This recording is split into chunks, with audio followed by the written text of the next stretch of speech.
Once again, we can start this week's episode with the observation, what a week it's been.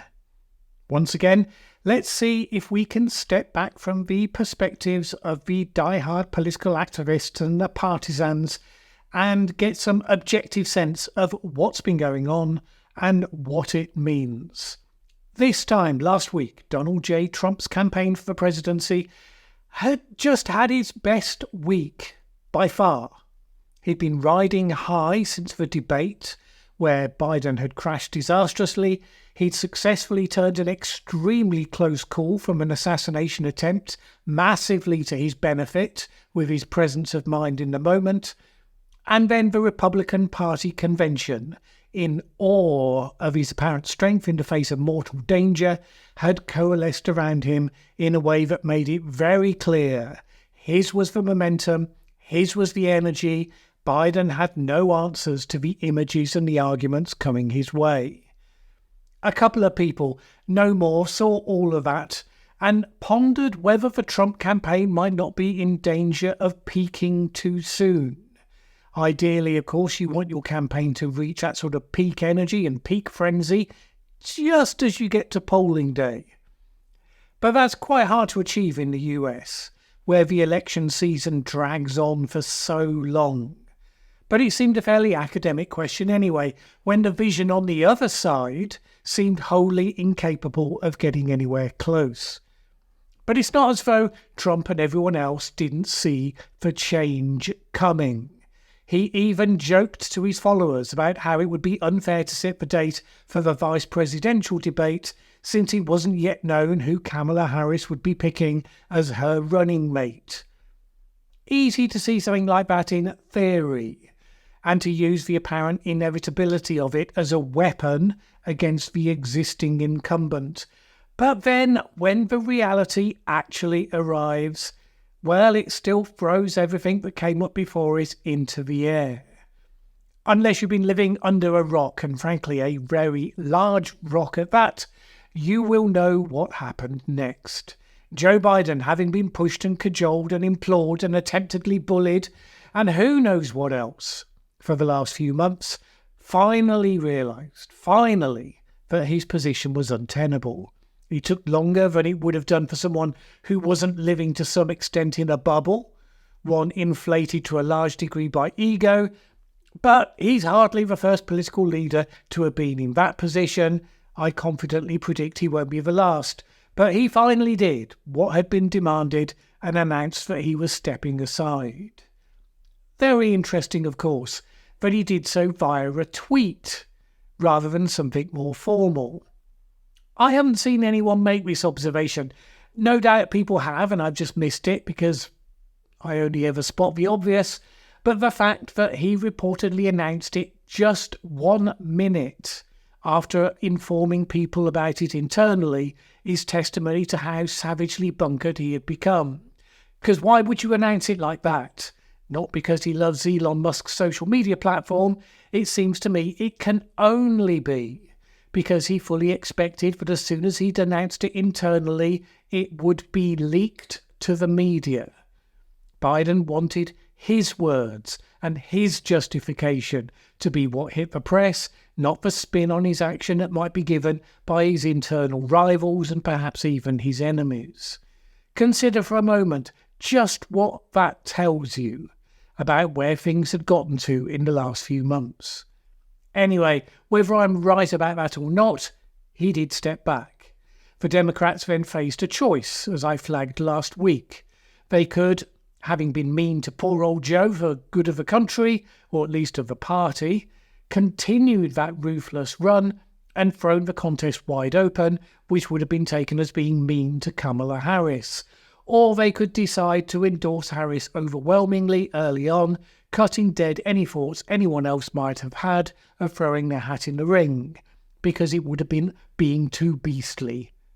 If we're stepping back from the partisan takes, it's worth noting from the point of view of party election strategy, there were arguments for both.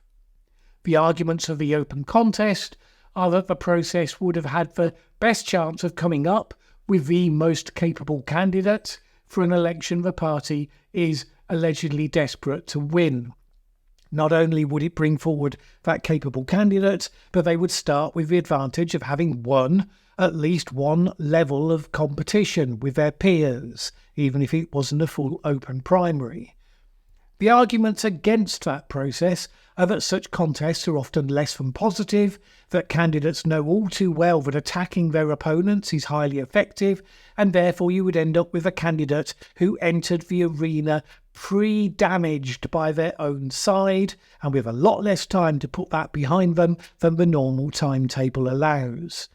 The arguments for coalescing quickly behind the only candidate who has legitimacy to be awarded a coronation, the current Vice President, is that the party has suffered enormous damage over the last 6 months to a year, and it's better to be united behind that candidate, whether she is the best possible pick or not, than to continue to be divided. Given the short timescales left, one thing that was clear was the party was going to have to make a quick decision one way or another over how it was going to proceed, and that, of course, is exactly what they did. It was almost certainly pushed in that direction by the likely self-interested calculation of the other potential contenders. All of them, Pete Buttigieg, Josh Shapiro, Gretchen Whitmer, Gavin Newsom, they're all young enough to bide their time, and it will have occurred to a number of them, I suspect, that even with the last-minute switchover, this election remains an upward battle. The Trump campaign did just have an astonishingly successful week after all, so they might well have calculated, yeah, let's sit this one out. Don't take the risk of being the candidate who loses to Donald Trump. Keep your powder dry for the next time, when you'll have the added benefit of having shown your loyalty and your restraint in 2024. Hence why you saw very speedy endorsements for Kamala Harris from the people considered to be her strongest rivals for the candidacy. And there's no doubt that for a party that seemed to have been hollowed out and feeble just a few days ago, it has moved quickly and with considerable discipline to make the transition happen fast and with minimal friction. This shouldn't be entirely a surprise. I mean, everyone knew, or at least fervently hoped, that this moment was coming. So if they hadn't worked out their preference for what should happen when it did come, then they really would have been lacking any sort of winning political instinct. And what we've seen in the first few days is pretty remarkable, although it only will have been a surprise to partisans who believed in their own rhetoric. Firstly, Kamala Harris has hit the ground running. Again, no real surprise because it's not as though she hasn't had time to think about it. She has received a hugely positive response from a lot of the campaigners in the Democratic Party, especially the younger ones. Now, this has surprised and nonplussed some of the Republicans, who have spent the last 4 years repeating over and over how terrible Harris is at everything. But in many ways, what we've been seeing is a massive wave of relief and enthusiasm just because it's someone other than Biden, rather than because of special affection for Harris. It's been easy to understate just how depressed and listless the party membership has been when every rally, every interview, every, God forbid, debate appearance by their candidate had them holding their breath, waiting for him to fall over or forget what he was saying. Suddenly, yes, they have someone who can walk in a straight line and talk in complete sentences. It is insane, but that is how low the bar had been set. Only a few Democrats were prepared to say so in public. Those that did, such as Ethan Klein in the New York Times, got criticised by those who were desperately hoping that they could hold it together regardless. But clearly, just about everyone, and particularly the broad membership, were thinking it every time Biden got in front of a microphone, that sense of dread as to what might happen next. And now they are delighted, they are elated.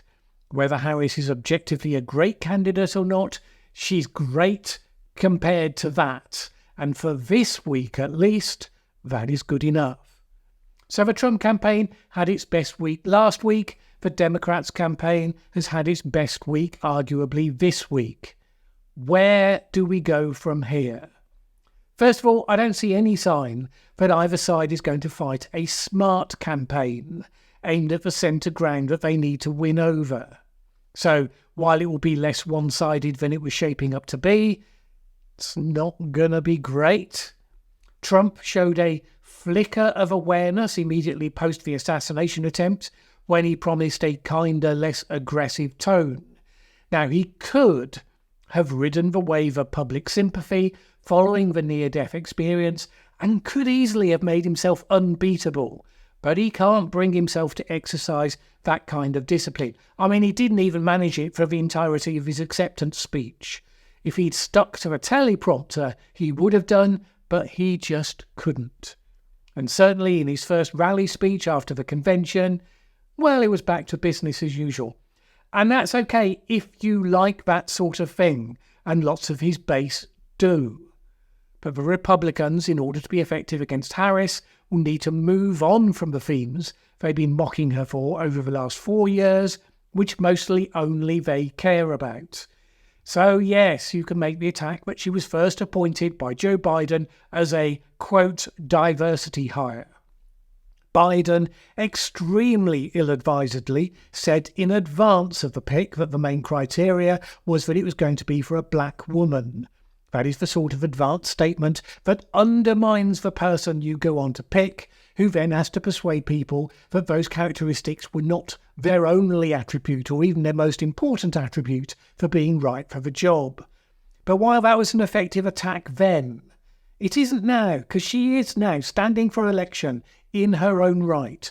The wider electorate want to know what she's going to do and to see her in action now so they can decide if she's up for the job.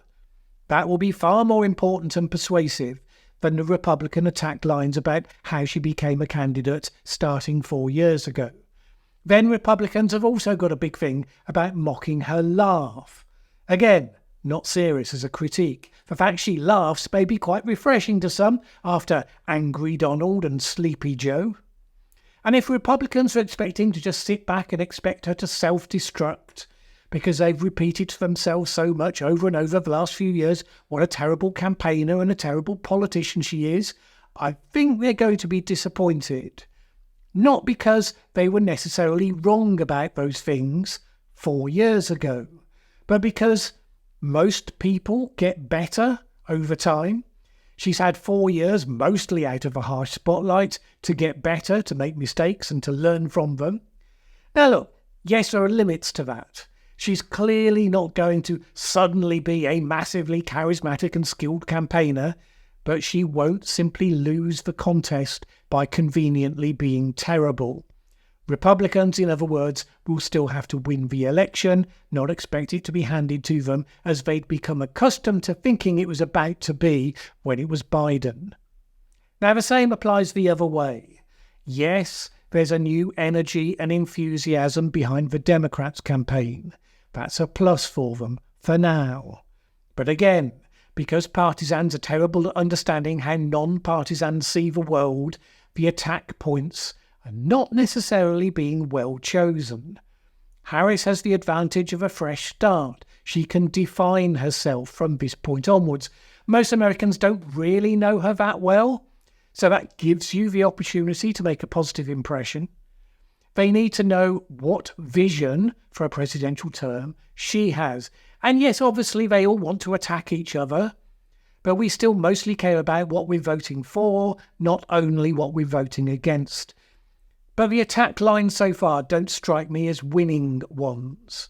Let's ignore the profoundly stupid that's being spread on Twitter by activists, such as the one I saw today, where some people were disputing whether Trump was hit by a bullet or not. Really? The guy was shot at, and a camera captured the speeding bullet close to his head. You think there's political capital to be made in saying it was something other than the actual bullet that blooded his ear? I mean, how moronic do you have to be to think that is a good or relevant line of attack? But fine, there's always dumb things being thrown around on the fringes. More important are the attack lines that the candidate themselves will be addressing. And inevitably there, it has started by branding Trump as a felon. Kamala is a former prosecutor, we're told, and she will be just the person to expose this felon on the public stage. That is not a winning line. To lots of people, not just Republicans, at least some of the cases against Trump have had the appearance of politically motivated legal persecution, and that certainly applied to the New York case that actually convicted him. So while there's plenty that he's done that you can point to, ultimately you should understand that the electorate largely sees all of that baked in, and banging on about it probably isn't at this stage going to move anyone over the line. So what else? Democrats have spent lots of time banging on about Project 2025, the supposed blueprint for what will happen with Trump's second term that he himself has been distancing himself from.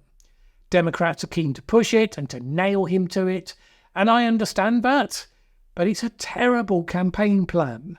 The majority of American voters have no interest what Project 2025 is, and it's way too long a document and detailed for them to actually bother to read, and intoning it over and over will simply mean they don't connect with what you're saying. By all means, identify the worst of the ideas contained within it and paint the detail of what that would mean for America, but even then, if Trump simply says, I have nothing to do with it, I'm not going to do those things, I'm not committed to them, it's probably not going to get you very far. Likewise, Kamala Harris is going to go large on the abortion issue, which Democrats felt that old Joe couldn't really make anything of, given his Catholicism and all. And it's a perfectly good issue for her when talking to the base, talking to the people who would be likely to vote for her anyway. And it has the added benefit that since Trump has appointed J.D. Vance as his VP candidate, it's harder for him to distance himself from the issue, since Vance has a strong position of his own. But in her first speech after taking the candidacy, she focused on those issues, her lead issues, and notably avoided what were considered to be defensive issues, namely immigration and the economy. I personally think it highly unlikely the Democrats will turn around the current momentum of this election unless they can get on the front foot for those issues. In the short term, the biggest challenge for Harris will be how to turn the campaign around to make the most of the energy she will now be seeking to bring to the table. Because the campaign schedule for Democrat rallies had after all been organised around Joe Biden, who was doing 1 or 2 rallies only per week and avoiding as many interviews as he could. Ideally now she needs to be out every day, doing 3 or 4 engagements per visit, showing that she has the energy, that her team has the organisational skill to get her pitch in front of as many people as possible, even at this short notice. Bearing in mind that would also help her be better prepared for then set pieces that matter, like debates with her opponent. But can the campaign organisation be turbocharged to start fitting to such a higher pace at short notice? And if they try, will they start making mistakes all over the place? For the Trump campaign, the first thing they will be seeking to do right now, possibly not overreact. Of course, they're talking about suing and they're moaning about how things have turned out, arguing if Biden is standing down from being a candidate, then he shouldn't be president, and so on and so on. And by all means, spend your time doing those things, but none of those complaints are going to hold legal water. None of them are going to win voters. So it comes down to how you think your time is best spent. Trump could end up being his own worst enemy on this. Having gotten used to the idea he was not only going to win, it was going to be a landslide, he now has to get used to the idea that a bunch of those swing states just came back into contention. Rolling Stone reported this week that Trump has been told that the people who told him previously that Kamala Harris was easily beatable, they are being seen to be wrong. That recent internal Republican polling suggests that this week's events could put certain states that he needs to win at risk. Not only that, but some of the attacks being made on Harris by certain Republicans relating to her sex and to her race, they run the risk of backfiring with critical swing voters. Because, as I just said, partisans never understand that the red meat they love so much doesn't play so well for people who don't live inside their bubble. None of this means that Harris is now favourite to win. It's way too early to make any sort of judgment. She will have a honeymoon period where she gets the positive comparisons to what came before, and she's seen out and about giving relatively normal political speeches. And that will pass in due course as people get used to it as the new normal and start to ask more questions about the issues that she's obviously less keen to talk about. People will also become intensely focused on the next period of opinion polling, and I suspect we'll see some polls that show her 1 or 2 points ahead, and others that show Trump 1 or 2 points ahead. People will be keen to see any signs they can of momentum shifting in their favour after this landmark moment. But I'm betting they're just going to see from now on the tightest of balances, which will underline the fact that while there is a crucial, very thin layer of swing voters in play in the middle, the bulk of the votes for each side are largely well baked in at this stage. So it's going to be close, and it's going to be tense, and you've got 4 months of it to go. And if Democrats are happy, it's not because they now know they're going to win, but for the first time in about 2 years, starting to think that they just might. It's still a less than ideal contest, but at the same time, it's certainly now a wholly different energy and dynamic, and frankly, anything could happen from this point to November.